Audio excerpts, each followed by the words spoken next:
And 2 and 3. Welcome everybody to another wonderful episode of This Uncanny Earth. This Uncanny Earth, episode 299. Today we have a very, very awesome guest that I am more than happy to talk to. I started watching one of his videos, and I'm gonna put his page up right here. I'm really excited to talk to this gentleman today. Put his page up right there. You guys can check that out at your leisure. Um, but I'm very excited. Uh, he's a researcher, filmmaker, just all around very good dude. Got a chance to talk to him for a little bit there in the what we would call the green room, I guess. I don't know what we would call it, but behind the scenes discussion and just good stuff. Good stuff. Before we get into that, though, as always, my co-host, the co-host with the mo-host. Everybody, you know him as Spider. Why are you wearing a purple shirt today, sir? I'm wearing a purple shirt, not you. Yeah, You got well, to. I've What'd wore you it. two call each other? No, I've probably been wearing it for like 2 or 3 days, so I've got to jump on it. You did not have to tell anybody that. That's information you could have kept to yourself. I should have worn my purple shirt. I And could have, underneath, but I had to be first, so I'm first. we have the ever incredible, always happy, never edible. It's your boy, Steven, the intern. What's up, Steven? Hello. That's it. Just Yep, that's hello. it. That's Just it. hello. What's up to Scruffy in the chat? And as always, our good buddy James Boggs. So, without further ado, let's bring on, and I want to make sure I get his name because I did not ask if I was going to say his name right. If I butcher it, he can let me know. Ladies and gentlemen, Mr. Jason Abadi. What's Jason, going on? hello. How's Did it I get going? your name right? Did I get your name right first? You say it Abadi, but that's not Abadi. even correct because that's super like Anglified, anglicized. It's an Arabic word. It's not even my real name. I took it as my real name is Jason, but that's not my real last name. Okay, well, it is the internet, so you got to be careful, especially with the kind of stuff that we talk about and things. For this particular project of art / research. Excellent, excellent. Well, Jason, tell us a little bit about yourself. What would you like to know? I want to maintain a certain level of anonymity here. I don't want to give too much of my personal story away. And I 100% respect that. I'll do it like this. What got you in to the research about the Anunnaki and things like the prophecy of Quetzalcoatl? Okay, that's a question I can't answer. So I grew up in a very, very, very evangelical Christian environment in the Bible Belt, Oklahoma and Texas area. So I don't know if you're familiar with that particular strand of Christianity, but it's deeply ingrained in me. So I'm super familiar with the Bible. But one of the problems I had was I had a lot of questions. And these questions not only couldn't be answered by the authority figures around me, but it got to the point where I was being told, hey, stop asking these questions. And I was like, wait a minute, what's going on here? The minute that someone tells me to stop asking questions, I'm going to start asking more questions. As you should. So that's what kind of started me down this path. And then I had a big split with religion. I went through a real kind of village atheist phase, but that lasted until my late 20s, early 30s. And that's when I started like actually looking into the topic of the Anunnaki in a more serious light. Excellent. So what kind of drove you? Because, I have a similar background as you. Grew up in the church, asked questions. I went a little bit different route. Still believe in God, still have my faith. Just don't go the same route as like the hardline churchgoers. I believe in a couple different things. What made you go from being an atheist to kind of looking at the Anunnaki and being like, okay, this is something that's kind of plausible. It's something that could be very very important to our historical records. Well, I started looking at all the different connections, and then basically what you see is you see echoes of the same story all over the world in every culture you can find. There's little strands that you can connect together where I don't think it's anywhere close to as fantastical as I present it in my show. This is highly for entertainment purposes. What I think we're actually looking at here is it's the world's longest game of telephone. Okay, this is a half remembered, misremembered, retold orally, translated, lost, translated again story of a core memory of something that happened to us as human beings hundreds of thousands of years ago. You know, most of the details are lost, but I think the core idea there is that something more powerful, more advanced than us was here and helped us bridge that gap between what in evolution they call the missing link. Mhm. I think that's, and whether you want to call it a supernatural thing, whether they came from another planet, another dimension, I don't know. That's up for discussion and debate. I think that's the discussion and debate that we're all kind of having. I think something key that a lot of people don't talk about, and I think your videos, Wild Entertainment, do a good job of pointing this out. I have always thought we are more technologically advanced than what we are told, what we have Absolutely. been told. I think, you know, because if you look at places like Chichen Itza that have the cuttings that are so on point, you can't even stick a credit card in between the slits Absolutely. of the buildings. There's a certain level of technology. Now, did they have floating sky fortresses and things like that? I don't know. I tend to view that technology is something that people can use based on the resources and the knowledge that they have. So Exactly. it might not have been so much more advanced. It just might have been totally different.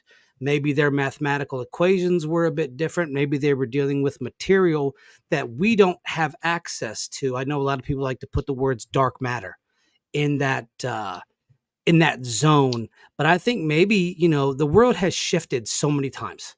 It's changed so many times. And if we look at that change, you know, at some point, Antarctica was this luscious green landscape, the same with the Sahara Desert, a luscious green landscape. What if there was materials and what if there was goods and animals and things that can exist? They can't exist given our current ecological situations, given our current climate situation. They can't exist, but they existed then. Those materials existed back then. So for me to see what you have put forth, it just makes me think that, okay, the technology that maybe they had, because I'm definitely a person who believes that we were technologically advanced back then. I don't think that it's just we were cave people in caves and wheel. I don't necessarily agree with that. I know probably mainstream science doesn't think that, but we're not really here to discuss mainstream science because they don't talk about the things that are needed. Now, where do you get a lot of your information from? And I don't mean like specific people. Obviously, you know, if there's specific people that you would want to protect, we don't want to break that in anonymous. Anonymous. You know what? Anonymity. Anonymous. Yeah, Anonymity. anonymity. It's one of those There you words that go. always slips up my tongue. Always. Where do you get a lot of your research from? Do you go back to a lot of the because a lot of my stuff comes from religious texts, be it the Quran, be it the Bible, being it the Bhagavad Gita, Oh, you yeah. know, many of those. So where do you find a lot of your stuff from? Same. If you look at my bookshelf, I've got about 4 or 5 different Bibles. I've got 2 Qurans.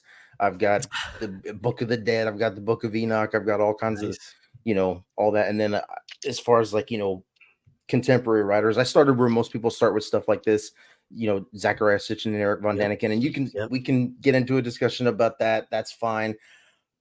One particular individual I like to bring up is a gentleman named Paul Wallace, the guy that runs the Fifth Kind YouTube channel. I don't know if you guys have seen that one or not. Oh no, but I'll definitely put that in. You should check him out because he came to a very similar conclusion with all this, and he was a clergyman. He was a preacher or a pastor or what the Catholic one, father of some kind. But he came to a very similar conclusion with all this, and he hadn't even like engaged with any of Zachariah Sitchin's work. So you get these people that want to claim, oh, Sitchin was a kook, whatever. Okay, fine. Present Mr. Wallace's work. You got very similar conclusions, very similar connections, and you don't even have to invoke the nefarious Zachariah Sitchin. I think too, people will go wild with that. They'll be like, well, Sitchin this and that. And I'm like, well, what work have you done? I know. He was a Mason. He was a Nazi, whatever. I don't. effing care. It- People will the say all thing, kinds of stuff. the thing is, they will say that because they don't want their beliefs challenged. I'm a Exactly. person that you can challenge my beliefs because I'll just add them in. I don't mind amending my belief system Me neither. I'm the same to way. understand the way society works. And I'm like you. It's funny because I started with the ancient aliens, Zachariah Sitchin aspect of it. And to me, I think that sometimes I think the ancient aliens show itself, while very bombastic, has some very interesting knowledge. But I'm a person who doesn't think that everything that's ever happened is the fault of aliens. No, Not they went everything, off the you know? rails with that show. I think if you're gonna like show that to anybody, stick with the first season, the Yeah. first couple episodes, and then after think that, so you too. don't need that show anymore. And I think it almost feels like that was done on purpose to make the whole idea look silly. I think too. What they did with that show. Because you do in your videos, you have a gentleman that sounds like Rod Serling. Mhm. He actually did, and I don't remember the name of it. There's a documentary on YouTube that he did. He talked over it about ancient aliens. Yes, it's called The Outer Um, Space Connection. It's one of my favorite films ever. There's another From one. There's two of them. 1970s. Yeah, I think there's There's two of them. two of them. He has one that's like an ancient astronaut thing, and I loved it. Like I've watched it a few times in the past. I can't remember the name off the top of my head because I just watch it every time it comes up. I'll like put it on while I'm doing something just to kind of let it play as background noise. And I'm enamored with the concept because we have so many different spots on the United States that look like places that need to be seen from outer space. But then if we zoom out and look at the world as a whole, we have even more spaces. We have the Nazca lines. Nobody is on the ground being like, wow, we should put an ant here so we can all see it. Well, how are you supposed to see that? They come up with the silliest explanations for that too. Like, oh, they think they drew them so they could walk up and down the lines while they were saying prayers. Like what? But the way that they're made, they're so beautifully correct, linear. Exactly. They're the linear structures. To me, if I had to guess, they're map markers. When you're flying overhead, you're like, oh, that's the place where they have the ants or they have this. It's almost like you're flying over a place and they're telling you what they have on their land. They're letting you know that, hey, this is what we have here. By all means, stop by. Just know that there's these creatures in this landmass. I think that's a great explanation. Because for me, it's a lot of that. Plus, we have, and we've always had, a deep desire for flight. We have had a deep desire for flight since the Kitty Hawk days. I mean, we talk about Icarus and Daedalus, flew too close to the sun. We have Leonardo da Vinci. We have all of these people that could fly, right? That's, like Icarus and Daedalus that supposedly could fly towards the sun. His wings melted and he fell to the ocean and died.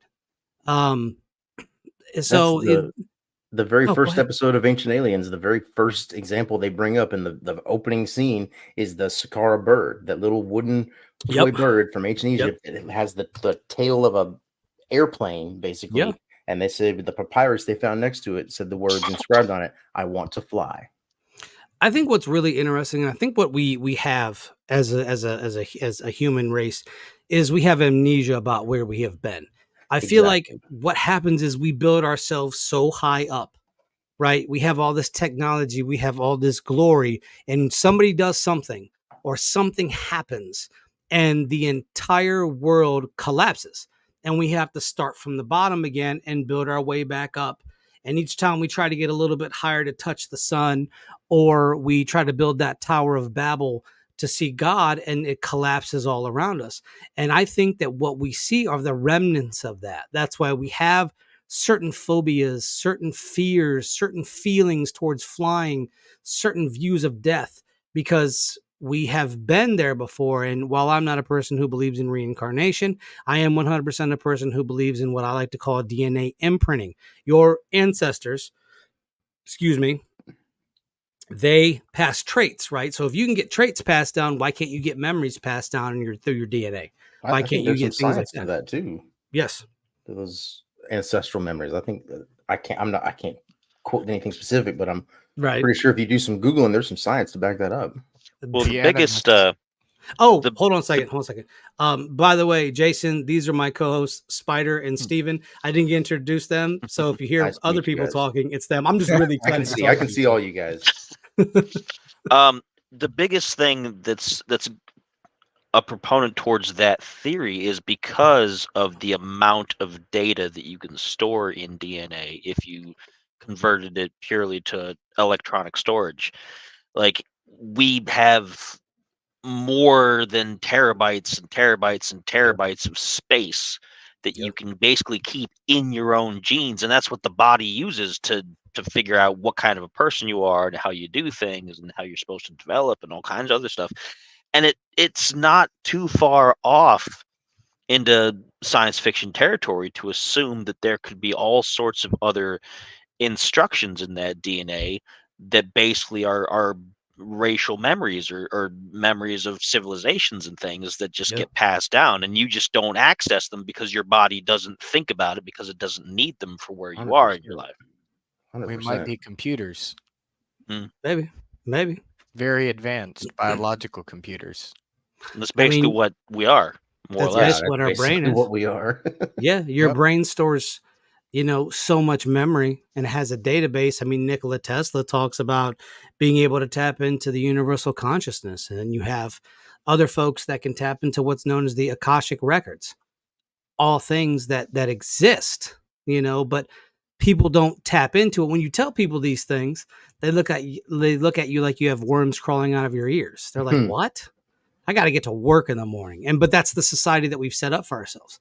It's a consistent work, produce, sleep, work, produce, sleep. So there is no time for things like this. And when there is, and when people get all, knowledgeable about it, like we had talked about before the show started, things happen. Oddly enough, because I always tell people, I say, okay, you're looking at this big smoke show that's happening right now. Go to like the Wall Street Journal or go to whatever major paper you have and go back about maybe 5-6 pages and read the articles that are sitting back there, back behind where people don't usually read. They usually read the headlines and look at company mergers, look at why people are over in the Middle East. It's funny because I always tell people there's something in the Middle East and it's not oil. Hell, it's not oil. There's something there. That's the reason everybody's fighting over there all the time, nonstop, 24/7. There is something there, and whether that's under the Temple Mount, whether that's under the slab that sits in Lebanon and Baalbek, or whether that's in Jordan, whether that's in the where Aram was located there in the empty quarter. There's something in the Middle East, and I have said this, and I'll say this until they put me in the ground. There's something there, and you're not going to sway me anywhere else, because there's been so many. If you go on Reddit, yeah, of course, Reddit's Reddit, and people are going to make things up. But I've read accounts of people being over there and being like, you can't go to this place, or take Egypt for example. Egypt is so tight-lipped about anything that goes on in their in regarding the pyramids, regarding their museums, regarding anything historical in that country. They will basically throw your behind in prison if you so much as breathe on the pyramids. Now, I get vandals because you don't want people vandalizing your stuff, but it's to the degree that they're willing to go to keep their information there and not leaking out. Look at how wound up Zahi Hawass gets at Graham Hancock for just talking. For just talking. And that guy blows his top. Yeah, he's ridiculous about some of this stuff too. Like, he's on every single documentary about anything Egyptian. Yeah, everything that that gets researched goes through him, and there's plenty of stories from a lot of legitimate researchers that, oh yeah, we wanted to come in and we had this theory, and he was just like, no, it doesn't go with our Egyptian culture. It doesn't go with our identity. He won't even let it be researched. He won't even let anyone look at anything. And it's he's like, you want to touch that? I don't think so. You're not going to touch it. It's already put away. You can't even put forth the theory because if it goes against any part of their national identity, and I get that because they're very proud of who they are and everything, but it's so overprotective that who knows what you could be keeping from the rest of the world that might be really, Exactly. really important. And it's not Exactly. even that. Even if you go to China, they grew those trees over their pyramids. Mhm. So now there's forests that cover these pyramids. So when you fly overhead, you can't see them.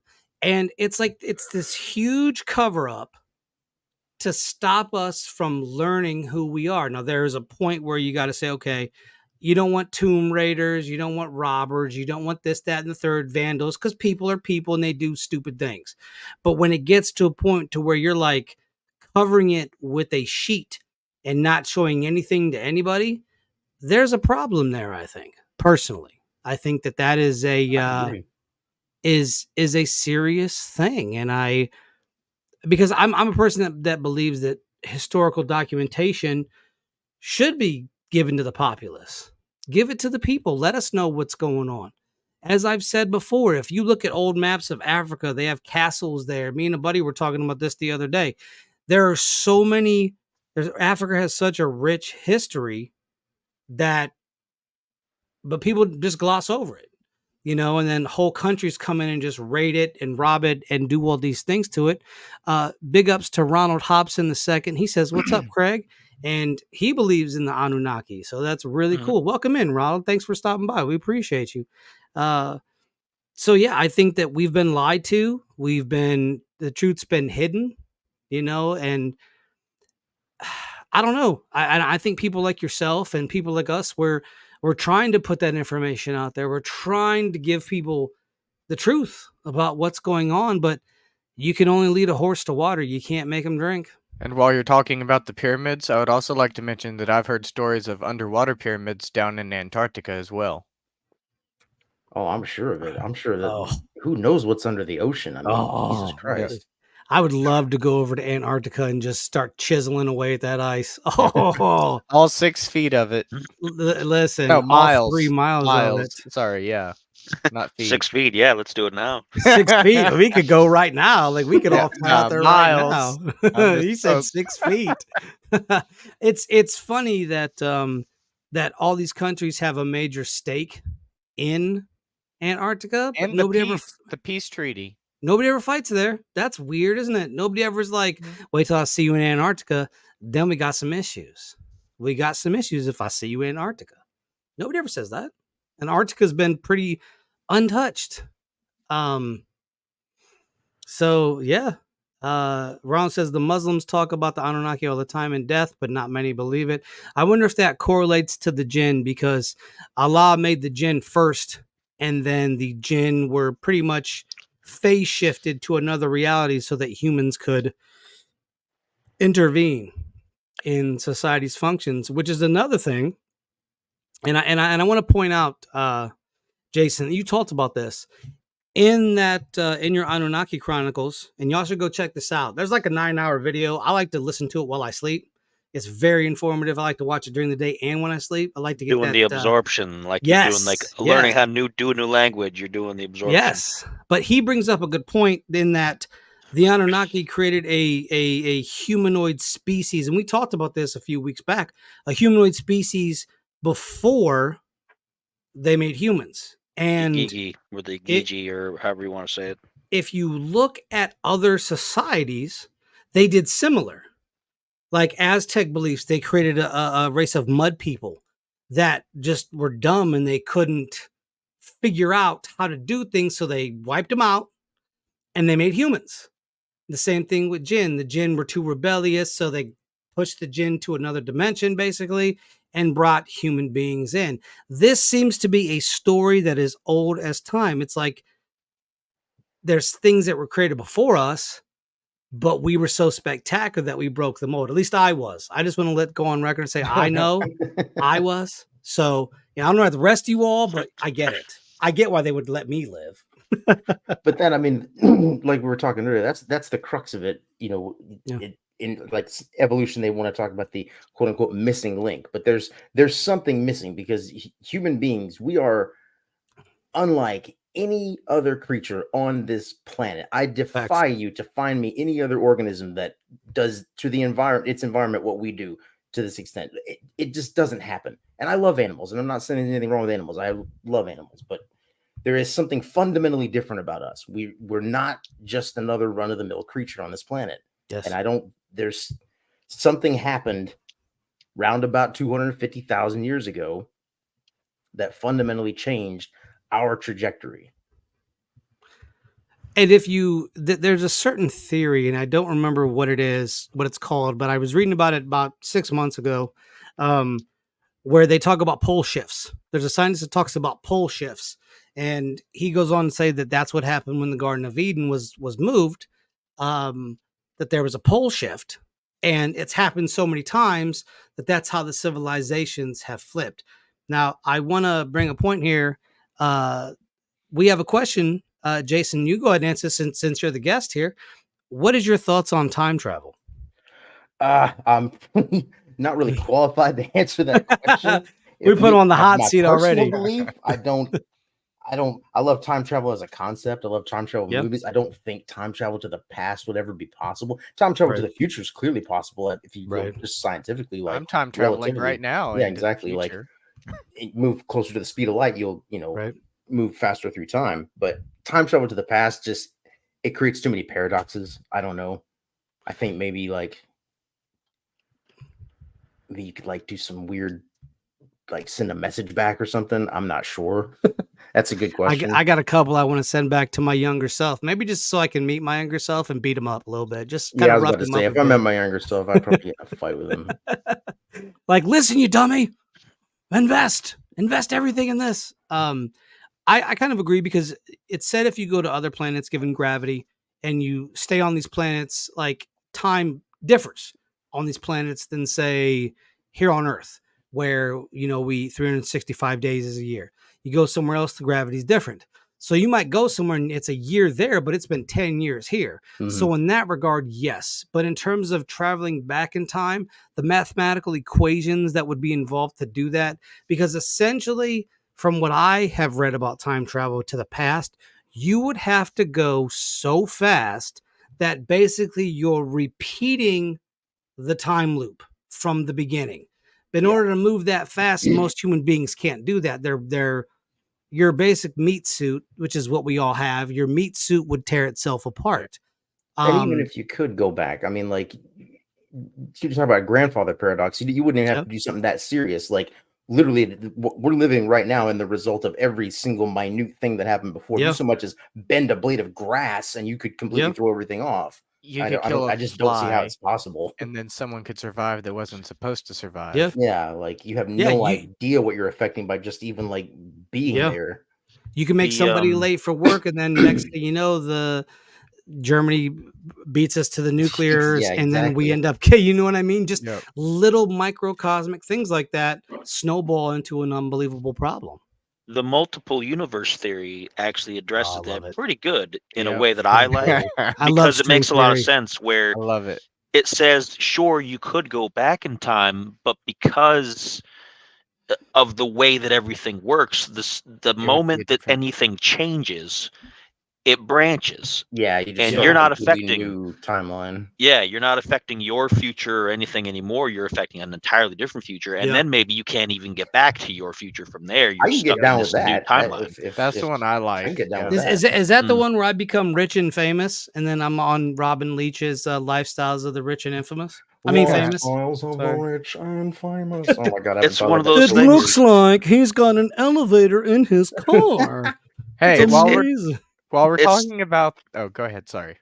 Well, it's like that. It's like how a lot of people, and my personal view on it is how cosmology, the multiple universes, is like it's like an onion. There's layers upon layers upon layers, and the farther you get, the more different it's going to be. But the closer together they are, they're pretty much the same. So you could have multiple universes that are nearly identical, but then the farther you get, well, I had coffee instead of tea today, or I hit my toe on the door today, and that affected my whole day. And then all of a sudden, everything is completely different from there, and that's how the universes all branch out. And it's a really fascinating look on bringing in things like time travel rather than classically going to the past and coming back to the future. While we're When I talking about time travel, Go ahead. real quick, I wanted you guys to mention that one thing you always talk about from that other universe, the musician that was doing the music lessons. Oh, Tom Morello, Yes. Moneybags Morello. Yes. Yeah. I love Yeah. that story. Yeah. It Yeah, bugs me. It we bugs me. saw on social media that he was selling guitar lessons for like $2,000 to $5,000, right? And we kept seeing it. And then one day nobody could find it. I can't find it. He can't find it. I think we switched realities when they fired up CERN, because remember, we thought that guy was dead. I swear I saw it. You saw it. Yeah. I saw it. That's two somebody from people. Something is going on with that. I'm Yes. convinced. Like There was a damn cornucopia on that Fruit of the Loom logo. I'm not crazy. 100% facts. And it was Looney Tunes. Looney Tunes. And all Fire right? Marshal Bill was on Mad TV. No, he was not. Fire Marshal Bill was on In Living Color. No, not I've winning never this heard one. of that show. Oh, everybody's heard of that show. It's a classic. How dare you, sir? It is a classic. That's from show. another As a universe. 40-year-old man, I don't appreciate it, nor do I like it. My back hurts. I gotta take some ibuprofen. Getting back into it though, I want to ask you a question, because this was something that I was like, man, if this dude comes on the show, I gotta ask him this question, because I was watching it. Now, where do you think? Because I was watching I almost sounded like, where do you get off? No. Where do you think the Nephilim fit into this? Because I know you brought up the Nephilim into this, and the Nephilim are like one of my favorite topics. Like the Nephilim, the Enoch and King Og and all them, the Rephaim and all this. Where do you think the Nephilim fit into the Anunnaki aspect of? Because when as soon as you had said, well, as soon as that was in your film, I was like, you got me. You got me in. You got me in. Where did that come from? Well, according to the most distilled version of the story, at some point in the past, when the Anunnaki are here governing over amongst humans, some segment of them that were tasked with apparently just kind of keeping an eye on either all of us, most of us, a portion of us, decided to break ranks, essentially, because they thought the girls were good looking, and in defiance, isn't that the downfall of all, man? I know it's a tale as old as time, but in defiance of whatever orders they were given, came and hung out with us, fooled around, taught us how to do some stuff. I get pictures in my mind of people sitting around a campfire with these big aliens, learning how to make swords and stuff, just based on reading the Book of Enoch. Yeah. And the offspring of these, some of them turned into great towering beasts, hunks of men that, carved off their portion of a population and ruled over them as tyrant kings. And you read this story not only in the Bible, you read Hindu mythology, it is loaded with this exact story of these giant demigod people that ruled over their tribe or whatever as a complete tyrant, and then the gods got fed up with it and had to come down and put them back in their place. Now, one thing that just kind of hit me while you were talking about this, it's almost like, I don't know if you gentlemen know about genetics. I would figure most of you do, but if you breed something too close to the bloodline, it basically mentally degrades the like the Plantagenet dynasty, for instance. And I say this because I watched a documentary on the Plantagenet dynasty not too long ago. There was so much breeding close to the bloodline that there was these just psychopathic people because they didn't have the right genetics. And I kind of wonder, because you bring up a good point, these maniacal rulers and these giants of men, what if the offspring themselves aren't so much giants of men, but they're more just genetically defunct or defected. They're I don't think I'm using that word. That they're just genetic junk is the best way I can put it, but that sounds kind of harsh. Mutation. Yeah. Like almost like you would have like and this isn't to say these kind of folks are junk by any means, but like, like something like a Down syndrome or like defect, a mental degradation, or Have like you ever seen a liger? Yes. They're huge. Right. Like, but think about it as people, like these people just have that, like, how do I put it? almost like a Hitler mentality. Like they have the capacity for an extreme amount of violence, because it does say in the Book of Enoch that they started eating people after they started eating fish. They started eating birds. They would eat whatever. They would eat each other at that point. Oh yeah. And something I want to point out to everybody: if you read the Book of Enoch, which I absolutely enjoy, all 3 books too, by the way, there's 3 books. There's supposedly a 4th out there too, but the Slavic Book of Enoch is the 3rd one. I have a giant book, and that's the point. If you read it, Semyaza is the one who actually says, "Hey, you know what? I think the women are hot. I'm gonna go down there and I want to have intercourse with them. You guys don't have to come with me, but if you want to, you can." However, Semyaza doesn't get the extreme punishment. It's Azazel that gets the extreme punishment because he teaches men how to make war. Well, at the beginning of the story, one of the first things Semyaza says, at first he's apprehensive about it. He says, "If we do this, I fear that I'm going to be the one to pay the price for this. So if we do this, you guys got to all swear that I'm not going down alone." Right. He makes everybody like get together and like bind themselves together with a curse, essentially. Right. That he's not going to take the blame alone. Right. Interestingly enough, if you read, because one of the worst things that a person can do is betrayal. Betrayal is like the most cold-hearted sin of them all in that aspect. But then if you read Dante's Inferno, the 9th circle of hell isn't hot. It's not this big furnace of burn. It's the coldest place on the planet, or in that realm. It's the coldest place in that realm. Where on earth is it the coldest place? Antarctica. And so my theory, which I have no weight to it because I've never been to Antarctica, so I can't just go out there and be like, "Hey guys, I'm here to do some research. Don't mind me. I'm just a purple shirt guy." We got to do a Kickstarter. But Kickstarter. Local man is shot today going to Antarctica. He said, "I did it for a Kickstarter, dude." I was wearing a purple shirt. But it's interesting that they were buried, and it's interesting that in the Inferno, that the bottom, the worst part is that frozen lake, and the people that are there, and the 3 people that Satan is eating is Brutus, Cassius, and Judas Iscariot, the 3 biggest traitors. Judas Iscariot, obviously, because of Christ, but Brutus and Cassius because of Julius Caesar, all involved in the plot to kill Caesar, because that was a heavily Rome thing, and Dante was basically disrespecting people of that time. The Inferno was basically just one giant diss. That's really what it is. If you really read between the lines, he's just calling people out right and left, like you're a crook, you're a crook, you're a crook.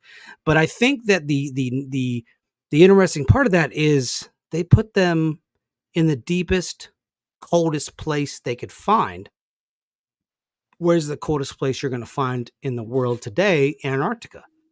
If you want to bury something, why would you not bury it there? You don't want people to find it? Bury it beneath 6 miles of an ice sheet. They'll never find it. Especially with the technology we have today, it would take forever for us to do that. And somebody would get wind of it, which is maybe that's what they're doing now. But like I said, I think down there in Antarctica, they say that those are just mountaintops, but they look geometrically precise to me. In Bosnia. It looks just like the one in Bosnia. It looks too much like a civilization. The aerial photographs I've seen, and there's not many. If you notice, there's not too many. It looks very much like an older civilization. But if I get kidnapped in the middle of the night, just play this interview a lot. Play it all the time. It's like we talked about on the last show about how the interesting thing about Antarctica is that the ice really isn't going anywhere. No. It's not on the move. Whereas in the past, we've had the ice ages, we've had the glaciers. Yeah. And the glaciers, because they've moved, they've traveled with the tectonic plates and throughout their time before everything melted out, they just bulldozed everything in their past. Yeah. So a lot of things, there could have been a lot of other places on the planet that were covering glaciers that got just basically steamrolled and are completely gone. Whereas in Antarctica, you can clearly see that there's something there because the ice isn't Yeah. moving anywhere. No, it's not. It's like almost as if that climate is set there for that purpose, and that's it. Like there's no, the climate really doesn't change. It doesn't get hot. It's always that temperature. And what You I don't want to hear know, oh, you don't hear about Antarctica melting. Nobody's like, we gotta save the whales. Antarctica's melting. Mhm. Oddly enough. But then again, you have the top portion that everybody's saying, the glaciers are melting, but Antarctica doesn't seem to melt, does it? It doesn't seem to go anywhere. Nobody's like, man, that Antarctic ice shelf, boy, she's a shifting. We probably should move up a little bit, get out of Buenos Aires, because pretty soon Argentina is going to be covered in ice. No, that doesn't happen. So you have to wonder, once again, what are they telling us? What is real? What is not real? Jason, I don't know if you've ever heard of this person, but Richard C. Hoagland. I don't know. Have you ever heard of him? It's not ringing a bell. I may have. He proposed that there were civilizations on Mars. Okay. He said the pockmark scarring on, I believe it's the northern side of Mars, was the catalyst for basically the destruction of the planet itself, of life. Because if we look at Mars, we see that there's riverbeds. We see that there's pyramids supposedly up water there. underneath us. Yes, there's a face. Yeah, there's a face and there's a pyramid complex. Looks damn just like the one at Giza. There's supposedly pyramids on the moon. Yep. Whether this is all true or not, and I'm sure somebody out there is like, well, you know what? Actually, it's not the case. It's rock formations, because people do this. People do this all the time because they want to. They're spiteful. I want to know why 90% of the water. I want to know why 90% of the water of Earth is in Antarctica. I was trying not to interrupt you. No, you're fine. You could have. You're a co-host. And that's another thing. Like, there's so much on this uncanny Earth. Mhm. Like, share, and subscribe. But there's so much to the Earth that we just overlook, and people just go about their day. I don't know about you guys, but did you guys hear about them being able to detonate pagers and things? The I Oh, saw a yeah. headline about that. I thought it was fake. Yeah, it's 100% What? real. If they It's can do terrifying. that there, they can do that here. Just something to think about. There's so many cell phones and there's so many things out there, and a lot of people don't have as many, like the super thin ones like these. Some people still have the big, thick flip phone kind of things, and that's easier to add a device into. But even then, it's more of sending a signal to cause something to blow up, because Yeah, the bless you. Samsung phones a few years ago were Frequencies. catching on fire. So Yeah. I mean, and that's Yes. not with any external whatever. So I mean, if No. you can find the right signal to set up to make something overheat, you could cause all kinds of damage. That's the thing. And like I was telling Jason before we started the show, we have these smartphones, but we're probably the stupidest we've ever been Yep. in history. Like, nobody bothers to look it up. They just say, well, yeah, that's true. And you're like, but you have a phone right there. You have an encyclopedia in the palm of your hand. Well, You I can know it's literally true. fact check right now. But the thing is, people don't fact check. They just run to whatever media tells them to. Like the whole thing with them destroying the Georgia Guidestones. That was really interesting. That got was about so weird. Oh my god. it was so strange to me because it never tells you who actually did it. Nope. No. And there probably the- wasn't much of an investigation either. They were There probably was just no like, investigation at all. They came and it just bulldozed the rest of it down the next day, and you never heard nothing. yeah, and it was just Whoops. a mystery. Like, oh man, these things disappeared. Oh, Now they're just part of history. Isn't that interesting? Oh well. Mm. Here's Donald Trump. it's probably George in the it's probably George in the Illuminati that was like, damn it, I worked so hard for that for 50 years. Yeah, George, you suck. We destroyed those and then destroyed them because you're stupid. Don't put our plan out there. You Huh. know, like that time that they like the time Alex Jones infiltrated Bohemian Grove. Like, think of that dude, whatever you want. He's kind of out there. But the fact that they got into that they're into these weird things, that doesn't tell you something. Like, these people are into some of the weirdest things on the planet. It's hard to convince some of the younger people today with Alex Jones, just because what you see of him today is not like No. he actually started out doing some legitimate real Agreed. work. Like Yeah. like Robert, you're the same age as me. I'm 41 next month. So Yes, like sir. Yes, sir. the conspiracy stuff, like I was listening to Alex Jones before I even knew what the Anunnaki were. Same. And, again, I'm with you. Think what you want of Alex Jones. I've got my complaints with him all the same, but Same. I would not have started asking any real questions had it not been for his program back in the day. And that's the thing, is like he was going after politicians no matter what side of the fence they were on. Didn't pick a side. No, he didn't. It wasn't until much later that he kind of flipped out, and I kind of didn't really rock with him anymore with certain things. But the fact that he started off asking questions about 9/11. Yep. That got me being like, yeah, that is kind of crazy. You learn about the Securities and Exchange Commission that was on that floor. We're not going to get into that here, because that's all we need is YouTube. Call to me be when like, you do the 9/11 podcast. I'm coming back for that one. Listen, we will have you back. We definitely want you back on. You have been a fantastic guest. I will say that right now. Thank you, sir. Yes, sir. It's nice to talk to somebody who's from the same era that I'm from, because we understand the same things that a lot of people just don't understand, because they look at our generation as like that invisible generation. They're like, yeah, whatever. You guys just drank water from hoses and played Nintendo. Yes, we did, because we didn't have anything else to do. But I read books. I was at the library a lot. I read so many freaking books. Like, I was reading books about Malcolm X, and I was reading books about space, and I was reading books about planets and things of that nature. And now most of my childhood memories are reading books. And now you're hard pressed to find people that want to read books. They're like, I can just watch. Willing to is even the worst part. Like, our attention spans have gone to crap.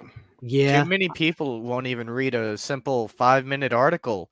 Like, they'll tell you that you're wrong, and then you tell them, okay, take 5 minutes to read this article that fact checks it. And they're like, no, I don't want to read that. You're just wrong. Right. Because they don't. We live in a very much narcissistic society. Oh, yeah. At least in the United States. I wouldn't say everywhere. I would say the United States, but you have to tie that in with social media, because social media gives everybody a voice. Anybody can say anything anytime they want, and nobody's going to show up and punch them in the mouth for it. They can get away with it. They really can. I know. I started my channel on TikTok. I stopped engaging the comment section over there. It's insanity. You are a brave man for even thinking of engaging that comment section, my friend. That's where the show started. I got 400,000 followers strong on TikTok. That's where I started some of our shorts, but then it just got to be like, no, the YouTube comment section is great. The filter is always empty. There's not an unkind word. Every now and then somebody will come in with some dumb complaint, and I'm like, thanks for watching. Have a great day. That's it. And this is the thing. Like, I don't mind if you can come to me with a logically thought out conversation. I love having conversations that challenge my beliefs, because maybe you know something I don't. Maybe you know something where I need to go research this. But if you're just going to come into the chat just to troll, right? Like, you suck. This is stupid. Yeah. Like okay. Thanks for like Jason said, thanks for watching. Yep. Like, you're just helping my algorithm. Good looking out. Exactly. That's all I did. That's the reason the TikTok blew up. It's literally because I just replied to every comment telling me to burn in hell. I was like, smiley face, have a great day.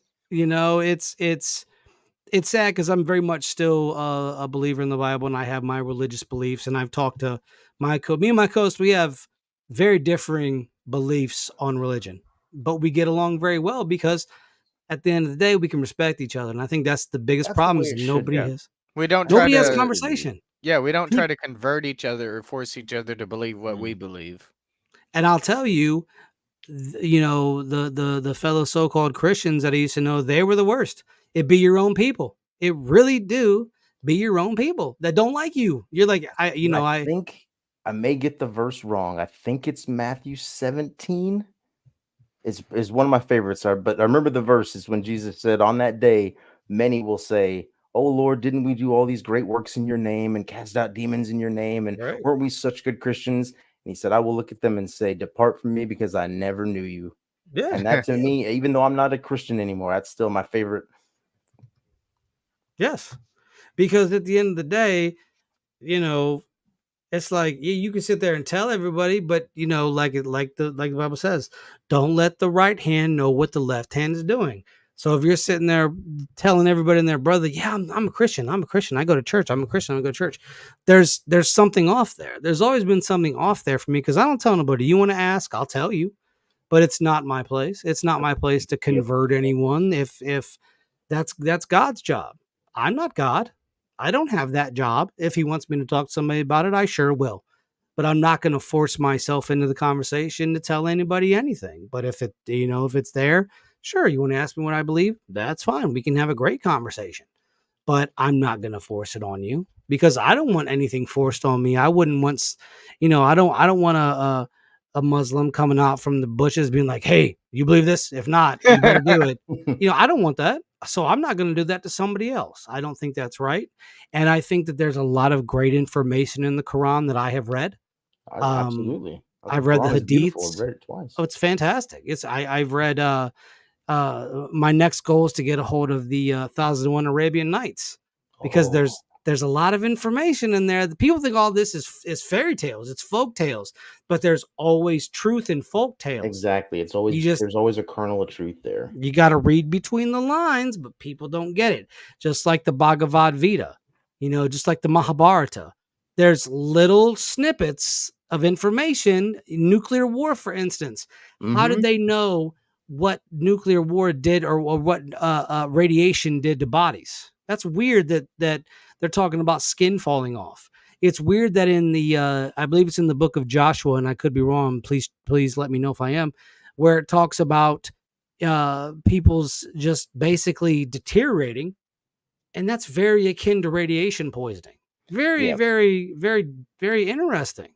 It's like the evil wind from the evil wind. The evil wind. You got to look at the language that these people were using, the best language they had available to them at the time to describe what they were seeing. Just in the book of Ezekiel, when he says, I saw the thing come out of the clouds, and he said, inside I saw 4 living creatures. They're not, he didn't say animals, he didn't say human, he didn't creatures. They're just living creatures. He said they had the likeness of a man. He didn't say they were a man. He said, this is the best I got. It kind of looked like a dude.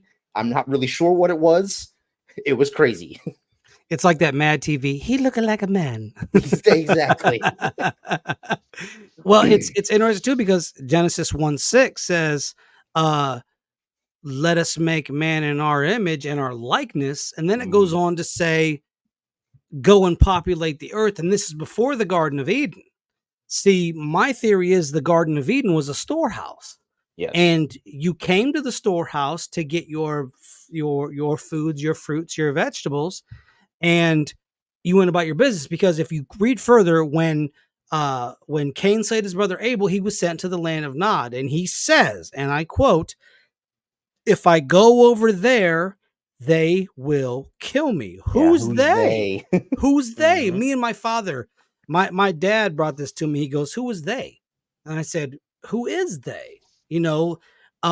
So when we look at Adam and Eve, I believe Adam and Eve are just words for man and woman. I believe there were civilizations that existed. Yes. And I think the Garden of Eden in and of itself was basically a storehouse because you're living under the supreme being. He's going to take care of you. So when that happens, he's going to make sure your foods are taken care of. If you notice, it's fruits and vegetables. There was no slaughtering of animals until after the sin was committed. The eating of the apple, which is another hidden thing. It's not, there wasn't a fruit that somebody just ate. No. There was a thing that happened that made man and woman be able to comprehend and think like God thought. And God said, okay, now that you have thought that, now that you know that, you have to die, because now I have to take the blinders off and you see reality for what it is. So you have to go out and work for everything that you do. And you know, I brought this up to some, and I don't bring it up anymore, because anytime you bring this up to, like you said, your serious evangelical folks, they want to fight you with their fists. Oh yeah. There Oh, yeah. is no Christ is love. There is, I'm gonna punch you in your face. Like, dude, I can show you scriptures. I can sit down with you and show you scriptures. And I'm by no means of the term the best biblical scholar by any means. I'm not perfect, but I can show you. But then, I had a girl, because I told her, I'm a universalist. I believe in not Unitarian Universalist. I'm a universalist. And she about blew her top. She was so mad. And I'm like, why are you mad at me? Like, Doesn't that just mean you love everybody? Yes. I believe that when you pass, you have to go through refinement before you're right with God. But everybody gets right with God at the end of the day. But there's certain refinements and certain punishments that you're going to get for what you've done on this planet, and some are harsher than others. Because God is a father. Amongst all things, it even tells you in the Bible that he's a father. And your father loves you. Your father loves you. He smacks your hand when you've done wrong. And any of us that's a dad here, I'm a father myself. I know Spider, he's a father himself.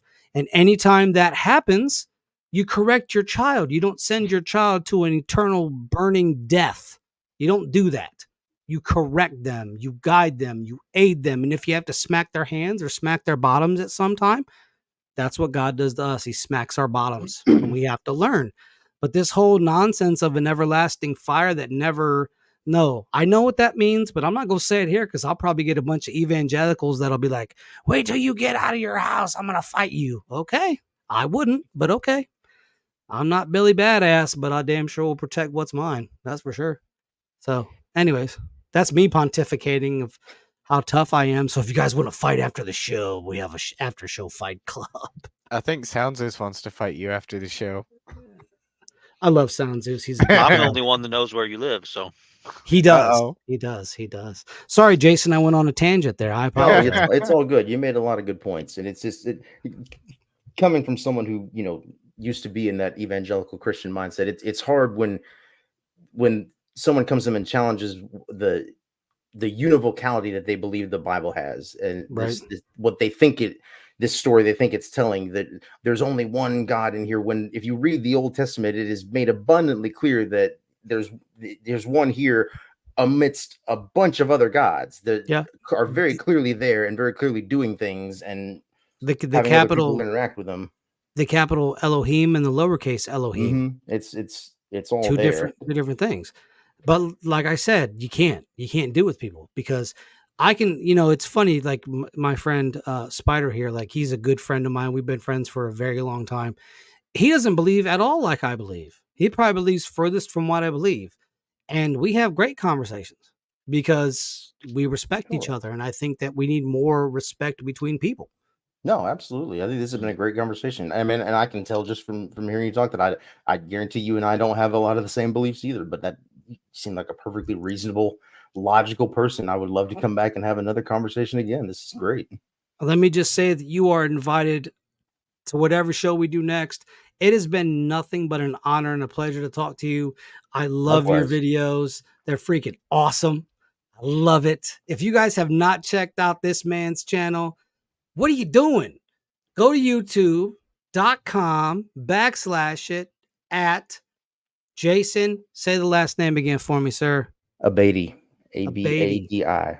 But you got to put the underscore between the two. Yes, underscore. Put the underscore between the two. He's got some great videos. Some of my favorites, the Anunnaki Chronicles, a 9-hour connection show. The Connection. My bad. Yes. My bad. It's all good. As soon as he gets off, he's gonna write me a very angry, a bad Yelp review. Bad Yelp review. He's like, "That's the worst unprofessional jerks I've ever met in my life." And I'll be like, "Buddy, get in line, because there's a lot of people behind you." The Connection, and yeah, I love it. I like the Prophecy of Quetzalcoatl too. You've got a couple more videos on there. Anyways, man, let people know where they can find you. Not your home address or anything like that, obviously, but let people know where they can find you and what you've got coming up. Yeah, just go to the YouTube, just like he said, youtube.com/Jason_Beatty, or just go to AnunnakiConnection.tv. That's where you can find everything. Awesome. What future plans? You got a book coming out? What do you got? What do you got for us? Oh, I might write a book, but that won't happen. There'll be nothing on that front for a couple years. That would take a long time. I'm just gonna keep cranking the show out. That's what I got planned. Awesome. Do you plan on covering other aspects besides the Anunnaki? Like, do you plan I on would love covering? to. I would absolutely love to. I did a poll on my channel about a month ago, and everybody voted for a particular topic, and they wanted the video, and I did the video, and it completely tanked. And I mean, less than 1,000 views, and it killed my metrics. And I was like, thanks for nothing. So we'll see. I might start a second channel to play Okay. around with other ideas like that. Yeah, because like I said, your stuff kills it. I enjoy the Rod Serling narration. For me is always pleasant. Like it just appeals to a part of my brain because I love Rod Serling. A Twilight Zone is one of my favorite sci-fi anthologies. Growing up as a kid, I've seen damn near all the episodes. So having that in there fits perfect. The That voice is animation actually a combination of a couple of different narrators with his. It's funny that his is the one that sticks out the most that everyone Yeah. says, but it's an amalgamation of at least 3 different ones. I think it's good you're putting that information out there too, because people need to know this stuff. Yeah. Even if you don't believe it, I think there's very interesting points that are being made in the videos, especially regarding the Enlil and the Anki rivalry, the brother rivalry, which very much plays into the Cain and Abel aspect Oh yes. of this and this, and that seems to be something that's prevalent throughout. I don't even like to call it mythology anymore at this point. Let's just call it history. I think that especially stuff like Greek mythologies, they say like demigods. I think those are just like you said, or like we've said before. Like, what if they're just different types of human beings, different types of genetics? Because people existed of different races and different creeds and different strengths and weaknesses long before us. People that we'll never know existed. A lot of civilizations died that we'll never know what happened to them. Exactly. Well, Jason, I want to thank you for being on the show today. You are awesome, and I 1000% appreciate you being on, and I definitely want to get you back on again. Absolutely, Robert. Thank you. Spider, Steve, thank you guys very much for having me. Great show. Everybody, next week we will be discussing mystery cults. It's something that I've always been fascinated with. There's one out of Oregon. It's basically an eye doctor started a cult that I think you guys are going to want to hear. We talked about it a few weeks ago, but I've got some new information that I want to share with you guys. So mystery cults next week. You're not going to want to miss it. Anyways, from me, Jason, Spider, and Steven the intern, why be boring when you can be uncanny? We will see you beautiful and amazing folks next week. See you later.